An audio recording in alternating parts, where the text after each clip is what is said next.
Doctor Who, the Interstellar Song Contest. Wow, what an episode. Now, going into this episode, I knew that this would be either an episode that I'd really like, or end up probably not liking very much. So I thought this could be quite a polarizing episode. But after watching it, I genuinely really enjoyed that episode. And for somebody who has been a bit mixed between some of the episodes this season, I've liked some of them, like The Well and The Story in the Engine, but ultimately there's some that I didn't like as much, like Lucky Day and The Robot Revolution. So I've been quite torn on this season of Doctor Who in liking some of the episodes quite a lot, but also some of the episodes I just really didn't like that much. So, and of course that's for various different reasons, which obviously if you want to see them reasons, then go ahead and check out my reviews of them episodes. A lot of them should be up by now, so yeah, go ahead and check them out right now. But back to this episode, the Interstellar Song Contest. Yeah, I just thought this was a really solid episode. I really liked how the whole... If we just start with how the episode looks, you can tell that a lot was put into this episode. It looks so good. Some of them shots of the Doctor being sucked out of the top of the actual space station were just so insanely done, to the point where it just looks really good, and you can tell that Disney budget was utilised really well for them visuals, because it does genuinely look really good. As well, another thing I'd like to note is the acting in this episode from Ncuti. Probably one of his strongest episodes yet. I really like Ncuti as the Doctor in this episode. And he definitely feels more like the Doctor than in previous episodes.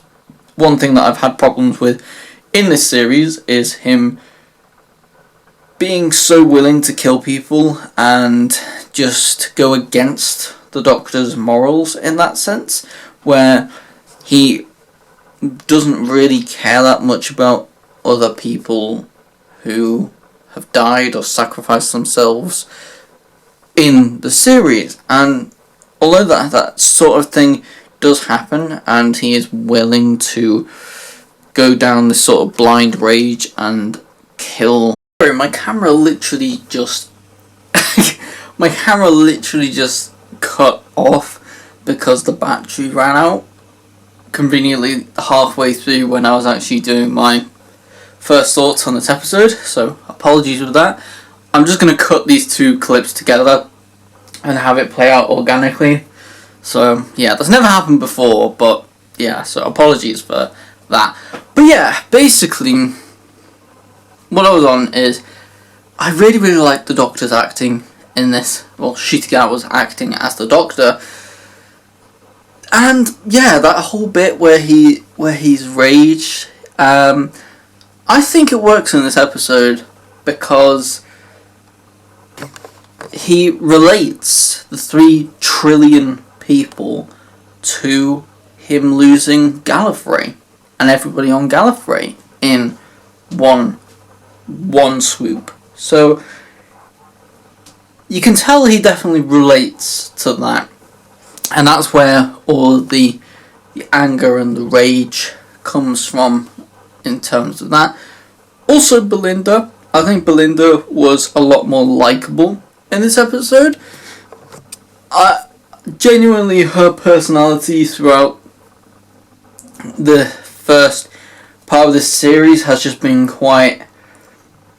I feel like she can be quite almost selfish in some regards, to where she's like, can you get me home, can you get me home, can you get me home, to the point where it just doesn't really work in the story.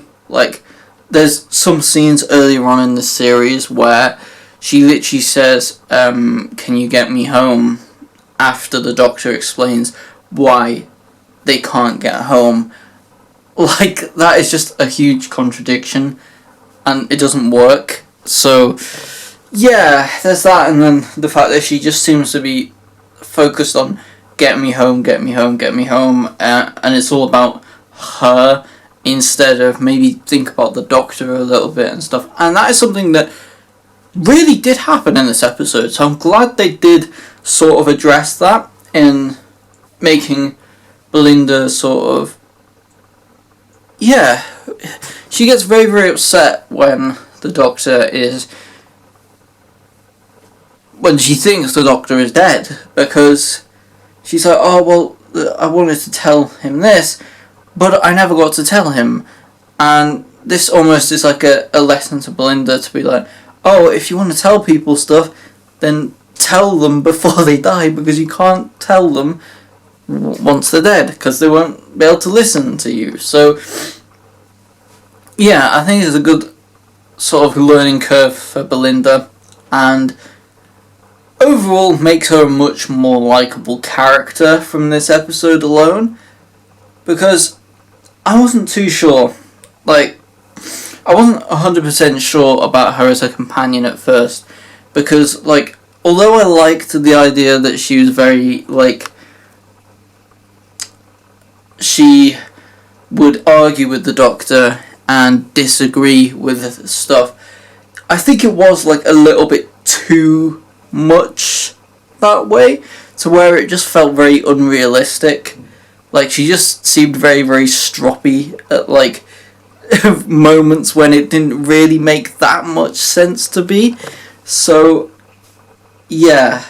So, I think she's a lot more likeable in this episode, which is a good thing, and it's making me come round to the idea of Belinda being the Doctor's companion a bit more so than it was before. And again, the Doctor's performance as well, Ncuti Gatwa's performance as the Doctor, again, I've been a little bit on the fence about Ncuti Gatwa being the Doctor. There's certain times where he didn't feel like the Doctor, or he did something that the Doctor wouldn't do, but in this episode he felt very, very much like the Doctor, and I'm really starting to like this new Ncuti Gatwa Doctor, and I think Juno Dawson wrote the Doctor quite well in this episode, and quite true to the actual character. So that is something that I do really, really like as well about this episode. Now, let's talk about the big reveal. Spoilers, Mrs. Flood reveal. So, it is revealed in this episode that Mrs. Flood is indeed the Rani. I think it's pretty cool. I'm not going to lie. I don't know much about the Rani. I've been a Doctor Who fan for a very, very long time, but one thing that I admit I do need to do is go back and watch all of this classic era. And considering there's probably going to be a hiatus on Doctor Who between 2026 and 2027, I think that's the perfect time for me to go back and watch classic Who and really, really get that watched. Because, again, there's like stuff I don't really know about too much about the Rani in that sense, but I do know a little bit. Like, I do know a little bit, obviously. So, again, I think it's cool. I do really, really think it's cool. Also, like, the whole bi-generation thing is a nice way to key in the Rani, have a similar look to how she used to look back in the classic series, but also keep it quite well hidden under the Mrs. Flood look as well. So, yeah, I'm fairly. I do like that. I'm not gonna lie. But yeah, there was a lot of speculation that it could be that Mrs. Flood could be the Rani as well. So it didn't feel that surprising, but that's probably my own fault for for watching too many YouTube videos about speculation and stuff. But then again, I'm a YouTuber. Like that's kind of my job to do so anyway. So yeah, what can you do, I suppose. But yeah, I did like it. It just did feel a little bit tacked on to the end of the episode. Like, I would have liked it if she would have maybe gone up on the stage in the Interstellar Song Contest and just gone up and announced it to the Doctor and everybody there and did it in this huge theatrical way. Like, I think that would have been just a better idea to do that, and that's kind of my main criticism with this episode, really, that reveal. I think it could have been done slightly differently, and they had such a big opportunity to do that with this episode, but they decided to sort of tack it on in an end credits scene, which didn't feel the best 100%, but nevertheless we still got the reveal this episode, which I'm glad we did, because we definitely needed it, and it's a nice little setup for that 2-part finale as well, which I'm assuming is a 2-part finale. Yeah, but yeah, basically it's setting up the finale very, very well, so that is definitely a good thing. So yeah, that is my first thoughts on the Interstellar Song Contest episode of Doctor Who Season 2. I'm going to be doing a full review and breakdown on this episode very, very soon, so stay tuned for that, because it's going to be a pretty fun video, because I just get to go and break down and review this episode in so much detail. And yeah, we're starting a new style of video, which I've been doing for just this season so far, where I properly look over the episode and where I break it down into every single point, make notes on the episode, write a little bit of a script, and then present it to the camera. And yeah, these type of videos seem to be going down well so far, so yeah, definitely going to continue them with this season. But yeah, that is basically my first thoughts on the Interstellar Song Contest. So thank you guys so much for watching. Please comment, like and subscribe. Subscribe if you like Doctor Who or any Doctor Who content. More Doctor Who content coming very, very soon on this YouTube channel. So hit that subscribe button and smash a like on this video for more Doctor Who content, because again, we've got so much more to give on this channel in terms of more Doctor Who content. So thanks for watching, comment, like and subscribe as usual, and I'll see you all in the next video. Bye. Peace. Yeah, peace.